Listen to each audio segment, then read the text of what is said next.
Hello student, good morning all of you. आज हम chapter number 4 के अंतर्गत संधि पढ़ेंगे, है ना।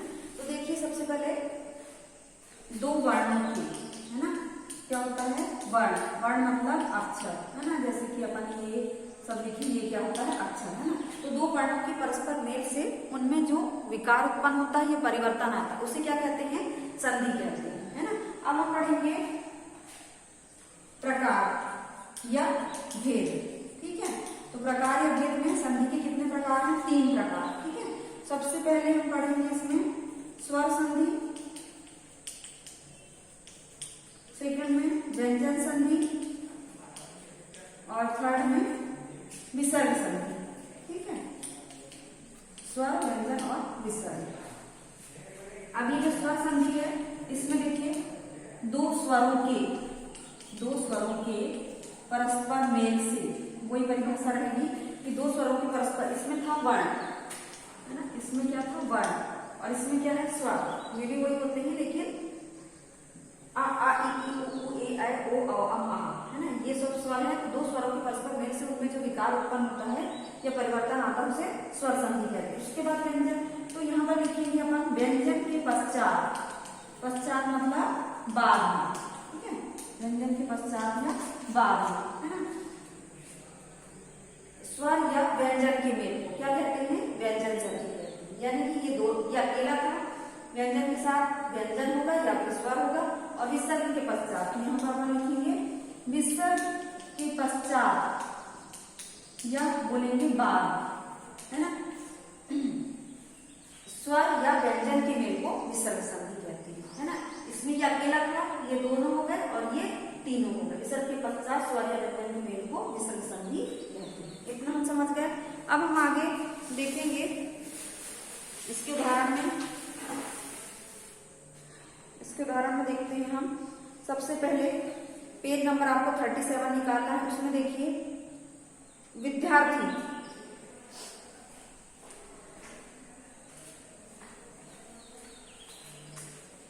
अब ये देखिए इसको तोड़ना है। जैसे कि ये विद्यार्थी लिखा है ना, इसको तोड़ेंगे हम तो क्या होगा, विद्या धन अर्थ, ठीक है। तो ये या का क्या होगा, आ, मतलब या क्या है, व्यंजन है, और व्यंजन किससे मिलकर बना होता है, स्वर से। तो आ धन आ बराबर क्या हो गया, बड़ा आ, ये ठीक है, ये वाला। तो इससे क्या हो गया, ये आ, बड़ा आ छोटा आ मिलके बड़ा ही आ बनाया। तो ये क्या हो गया, विद्यार्थी। वैसे हमको यहाँ पर करना है, जैसे कि लिखा है भावार्थ, तो भाव धन अर्थ, गिरीश गिरी धन ईश, सुक्ति सुधन उक्ति, सुरेंद्र सुरधन इंद्र, लोकोक्ति लोक धन उक्ति, ठीक है। शब्दों का वर्ण निश्चित करके उसकी आखिरी ध्वनि को पहचान सकते हैं।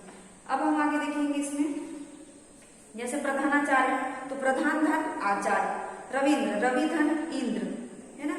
परमेश्वर परम धन ईश्वर, महोत्सव महाधन उत्सव, मत धन एक, स्वागत में सुधन आगत, परम औसत यानी कि परम धन औसत, ठीक है।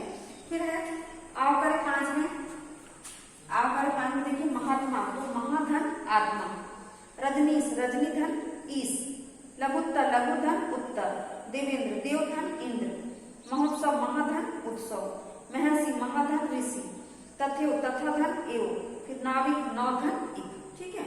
अब हम देखेंगे संधि, आपको इसी में से पढ़ना है। कुछ इसमें भी दी गई है, मेरी बारी 1 में, इसमें भी हम देख लेते हैं। मेरी बारी 1 का 12 नंबर का चैप्टर निकालना है, पेज निकालना है आपको। जैसे महाधन आत्मा, इसको जोड़ के लिखना है। अभी टूटा हुआ है ना, महाधन आत्मा, तो इसमें भी वही हा का आ प्लस आ का आ बराबर आ, यानी कि महात्मा महात्मा, ठीक है।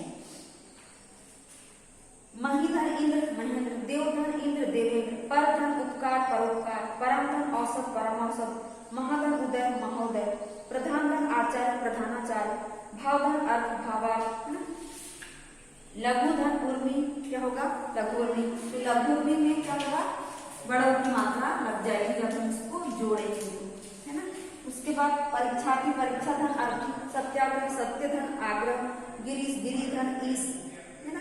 रमेश रमाधन ईश, सप्तर्षि सप्तधन ऋषि, जलौद जलधन औद, महोत्सव महाधन उत्सव, विद्यार्थी विद्याधन अर्थी, हिमालय हिमधन आदि। ठीक है, अब हम पढ़ेंगे वाक्य। ठीक है, दो चीजें हमको पढ़ना है। आज हमने पढ़े संधि, उसके बाद एक और पढ़ेंगे हम वाक्य। ठीक है, तो वाक्य देखिए, व्याकरण में वाक्य क्या होते हैं? जिन शब्दों के ऐसे समूह को जिससे सार्थक अर्थ निकलता है ना, शब्दों का ऐसा समूह, शब्दों का ऐसा समूह जिससे सार्थक अर्थ निकलता है, उसे क्या कहते हैं? वाक्य कहते हैं। ठीक है, शब्दों का ऐसा समूह जिससे सार्थक अर्थ निकलता है, यानी कि उसे हम कहते हैं वाक्य। जैसे कि हमने लिखे मैं खाना खाता हूं। ठीक है, तो अगर अपन ने लिख दिए खाता हूं मैं खाना, तो ये भी सेंटेंस सही है, ये भी सही है, लेकिन इसमें क्या हुआ? क्रम जो है इसका वो क्या हो गया है? गलत हो गया है। तो इसलिए सही वाक्य क्या लगाना है? ये वाला। ठीक है, अब हम पढ़ेंगे वाक्य के भेद या प्रकार। ठीक है, तो वाक्य के भेद और प्रकार, इसके कितने प्रकार हैं? दो भागों में इसको बांटा गया है। तो सबसे पहले अर्थ के आधार पे और दूसरा रचना के आधार पे, है ना। तो रचना के आधार पे तीन प्रकार हैं इसके: सरल वाक्य, संयुक्त वाक्य और मिश्र वाक्य। ठीक है, तो ये जो है रचना के आधार पे, ये शायद आपको नहीं पढ़ना है, आपको तीन पढ़ना है बस, है ना। सरल वाक्य, संयुक्त वाक्य और मिश्र वाक्य। तो देखिए सरल वाक्य में हमने बनाया, इसको हम एक उदाहरण आपको बता रहे हैं। सरल वाक्य क्या? जैसे हमने लिखे मैं खाना खाता हूं, ये हो गया सरल वाक्य। इसी को जब हम संयुक्त में बनाएंगे तो लिखेंगे मैं खाना खाता हूं और स्कूल जाता हूं। ठीक है, तो यहाँ पर और क्या करना है? जोड़ने का काम करना है। इसको मैं खाना खाता हूँ और स्कूल जाता हूँ, दोनों को जोड़ने का काम कर दिया और कर रहा है। इसीलिए यहाँ ये कौन सा वाक्य हुआ? संयुक्त वाक्य हुआ। ठीक है, अब उसके बाद देखिए मिश्र वाक्य। ठीक है, मिश्र वाक्य में हम देखेंगे जैसे ही मैं खाना खाता हूं, जैसे ही मैं खाना खाता हूं, वैसे ही मेरा मित्र आ जाता है। तो यहाँ पर ये जो जैसे है और वैसे है, ये किसकी पहचान है? मिश्र वाक्य की पहचान है। मिश्र वाक्य में ज्यों ही, जैसे ही, इस प्रकार के शब्दों का प्रयोग करते हैं। तो अब हम कुछ उदाहरण यहाँ पर देखेंगे वाक्य के। पेज नंबर 40 में निकालेंगे आप लोग, है ना। ये देखिए जैसे हमने समझाया है, इसको एक बार आप अच्छे से पढ़ेंगे। इसमें देखिए सबसे पहले जैसे यहाँ पर लिखा है सुमन के पास एक बहुत सुंदर गुड़िया है, तो संयुक्त वाक्य में क्या बनेगा? सुमन के पास एक गुड़िया है और वह बहुत सुंदर है। फिर विस्तृत वाक्य में सुमन के पास जो गुड़िया है वह बहुत सुंदर है। फिर है अगला, नाटक समाप्त होते ही सभी अपने घर चले गए, तो संयुक्त वाक्य में नाटक समाप्त हुआ और सभी अपने घर चले गए। फिर जैसे ही नाटक समाप्त हुआ वैसे ही सभी घर चले गए।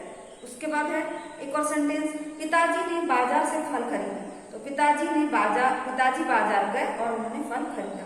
उसके बाद पिताजी बाजार गए मिश्रित वाक्य में, जहां उन्होंने फल खरीदे। अब हम करेंगे आओ करें 6। इसमें देखिए वाक्य वर्णों से बनते हैं, गलत शब्दों से बनते हैं ना।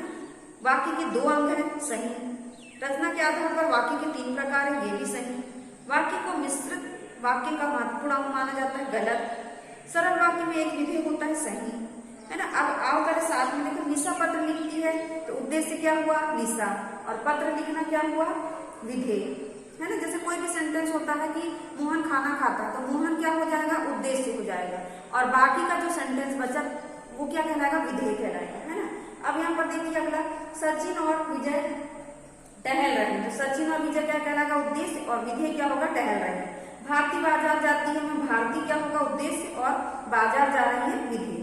तो ये इस प्रकार से आपको इसको अच्छे से पढ़ना है ध्यान से। अब हम करेंगे आओ करें 8, है ना। इसमें देखिए किसान खेत जोत रहा है, ये कैसा वाक्य, सरल।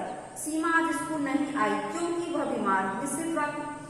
आशा गा रही है और मीना नाच रही, ये कैसा है, संयुक्त। वैसे जो परिश्रमी है वह अवश्य सफल होगा, मिश्रित वाक्य, है ना। वहां पहले जंगल था लेकिन अब खेती, तो लेकिन और ये सब संयुक्त वाक्य पहचान है ना। नैतिक आज बाजार जाएगा, इस प्रकार से आपको पहचानना है। अब हम देखेंगे मेरी बारी 3। इसमें देखिए रचना की दृष्टि से वाक्य के उचित विकल्प सही का।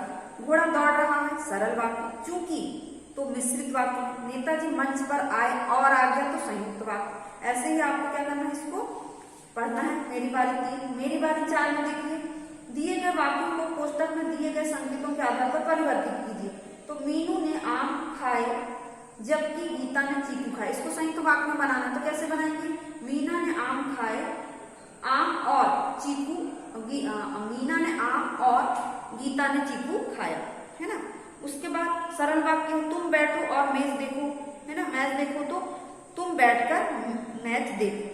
उसके बाद मिश्रित वाक्य, सुधीर को चोट लगी थी इसलिए वह स्कूल नहीं गया, चूंकि सुधीर को चोट लगी थी इसलिए वह स्कूल नहीं गया। अब उसके बाद देखो मेरी बारी 5 में, वाक्य संबंध या शुद्धियों को शुद्ध करके पुनः लिखना है। तो राम ने आम को खाया, तो क्या होगा, राम ने आम खाया। दादाजी ने कहा और बच्चे शांतिपूर्वक बैठे, तो दादाजी ने कहा कि बच्चे शांतिपूर्वक बैठे। हमें हमारा काम स्वयं करना चाहिए, तो हमें अपना काम स्वयं करना चाहिए, है ना।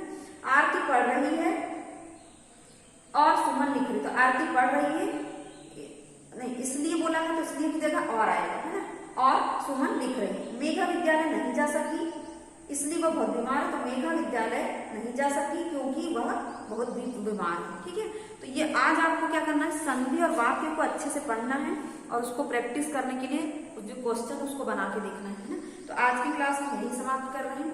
हाँ, और एक और चीज बता रहे हैं आपको कि जो आपका फर्स्ट टर्म एग्जाम के जो 2 चैप्टर थे वो हम आपको सेकेंड टर्म एग्जाम में भी देंगे, वो हम आपको लिखकर सेंड कर देंगे व्हाट्सएप पे, है ना, या फिर ऐसे वीडियो में भी बता देंगे।